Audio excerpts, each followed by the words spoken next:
Humans of the cardboard, welcome back to Just Nuts, guys. Tonight, we continue the train of Konami just dropping news on us. I'm honestly, I'm a little shocked that one last week was as, as news heavy as it was, and this week's kind of following suit. We've gotten things 3 days in a row.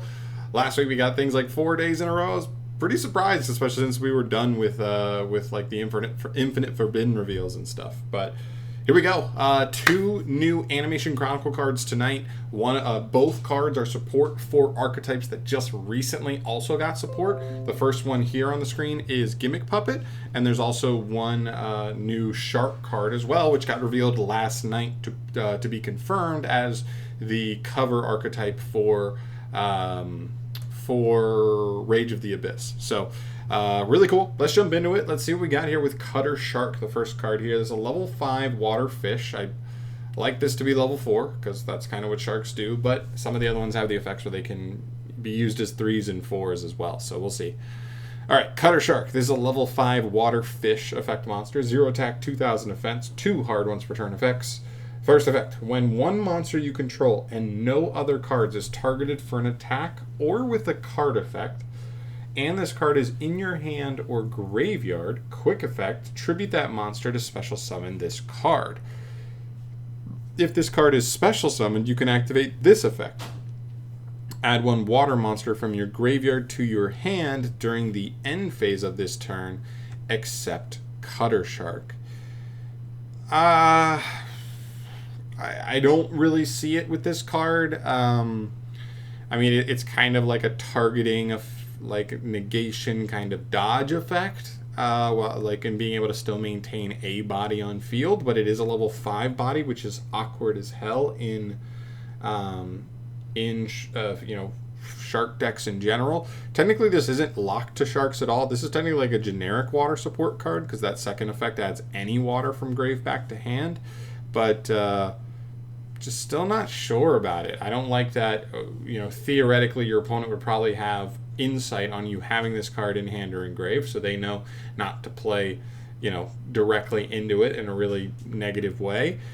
And I'm just not sure it's strong enough. I don't like that it's relying on something else to target something else specifically. Technically, you could have an effect that targets your own monster, in which case you tribute it and get this card out, but I'm just not sure this card's going to have the value there overall. I don't hate the second effect, but it is pretty slow.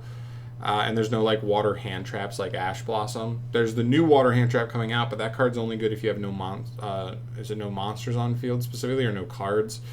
In which case, getting it back on end phase is just not very good because that card's going to most likely be dead. So, kind of a whiff for me. I mean, still think it's cool that they do this. And I wanted to make a note on the end of the Shark video last night about this, that keep in mind, Konami 1 has supported Yubel and the Yugi archetype in Legacy of Destruction in the following core set with extra cards. So, in the next core set after Rage of Abyss, we could see another 1 or 2 Shark cards, potentially. Konami's kind of been on that train. Not confirmed, but just they seem like that's something that they're not opposed to doing. And sets like Animation Chronicle, they like to time these things out a little bit on top of already getting the other Shark cards. How about one more Shark card that was used in the anime that never got printed? But unfortunately, this one's kind of a whiff for me. I don't think this one will see play in competitive builds. All right, next up we have a Gimmick Puppet card. Gimmick Puppet Fiendish Knight. I love how accurate this card is. I mean, these are almost like picture for picture exactly the same. That's cool though. Okay, Gimmick Puppet Fiendish Knight, a level 4 Dark Machine. Orcus synergy? I don't know.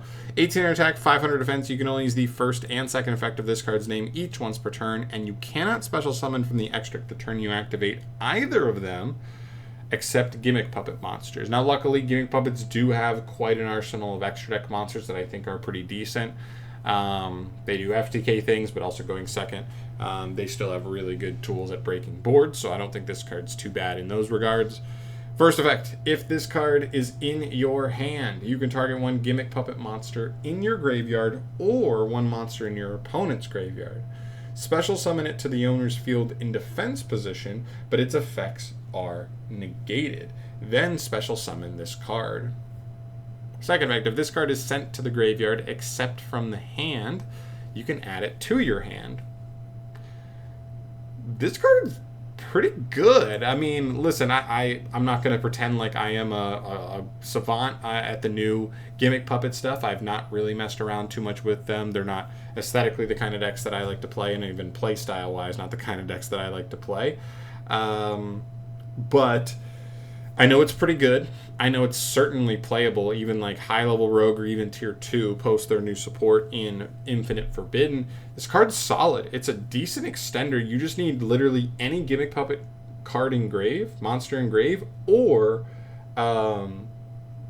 any monster in your opponent's grave. So you get it hand trapped on something, and this card becomes an extender. But it's obviously better with the Gimmick Puppets because then you can. It's a pretty nasty extender, summoning itself and then summoning one of the Gimmick Puppets from grave. That's pretty strong. There's obviously multiple reasons why summoning something to your opponent's field is pretty good. You can summon a monster that this deck wants to pop and burn your opponent for FTK type purposes, but also even just turning off cards like Infinite Impermanence. Because this activates in hand too, so your opponent can't imperm this, and this would just summon something to their field. Now imperm's dead. Now any of the other hand traps that need no monsters on field also pretty dead. That's kind of nice. Like, honestly, stuff like Fenrir, yeah, archetypes like Kashtira. Pretty interesting. I think this is good. Also, the second effect, just being sent to grave in any way from basically field. I guess you could also Foolish Burial. Ooh, that means Foolish Burial just is a Rhoda for this card. And I know there are other graveyard effects too. Foolish Burial just got better in this deck. Do they have their own? I think they actually have their own Foolish Burial effects too. So that's even better here. Not just like, even if you hard draw this right, using it as an extender and then just using it as, let's say, link material for the Link 2. Because I don't know how good their rank 4s are, or if they even play any rank 4s. But if they... because I know normally they're usually utilizing rank 8s more than anything and then ranking up from there. But even if you're not making Exceeds, being able to make this use this as material for half of the Link 2, that's a pretty good card in and of itself. And then get this card back for either follow-up, discard fodder, whatever. Doesn't really matter at that point, but that's still pretty good value. I think this card's actually pretty dang good. I would imagine this finds a spot in the deck, which is saying a lot for, you know, an archetype that's probably considered at worst high-tier rogue. If not legit tier 2, or maybe even pushing tier 1. Who knows? Depends on where you land on it. I don't know enough about the deck to really categorize it just yet, but that's pretty good. I'm pretty impressed with this card. It makes me pretty sad that the Shark card was pretty bad, because I'm personally a little more interested in the Shark deck, but still, if you're a Gimmick Puppet fan, if you've already been looking at that deck, this is another card that kind of is something to keep an eye out for. This will probably come out a good bit later than the actual new Gimmick Puppet cards for the TCG, because we have no idea when this will be imported, but that's still another nice tool for them, for sure. That's a good card. All right, cool. That's it for tonight. Just 2 little reveals for Animation Chronicle. I think that leaves us 18 more slots left to be revealed for the new cards. Still hoping there's some good stuff in there. I want to make a video on some of the stuff that theoretically could come based on like some of the other stuff coming around recently, because similar to these 2 cards, right, them trying to pair it up with the Gimmick Puppet and Shark support that just came out, they like doing that. So there's a couple other archetypes I think could make sense as decks that could get a card or 2 drop just like these do. And if they're more in line with the Gimmick Puppet card in terms of playability and not the Shark card, there could be some legit, you know, dividends to be paid there. So we'll see. But I'm out of here for tonight, guys. Let me know your thoughts down below. You know, I doubt there's any reason to like reconsider this card, but if you do think there is one, let me know in the comment section down below. And if you're a Gimmick Puppet lover, right, and you're already excited about the support, or you've already been messing around with it, whatever, let me know how good you think this card is, because I'd love to hear insight from somebody who actually messes around with the deck.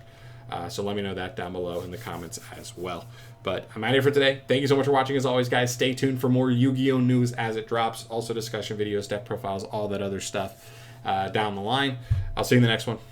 Peace.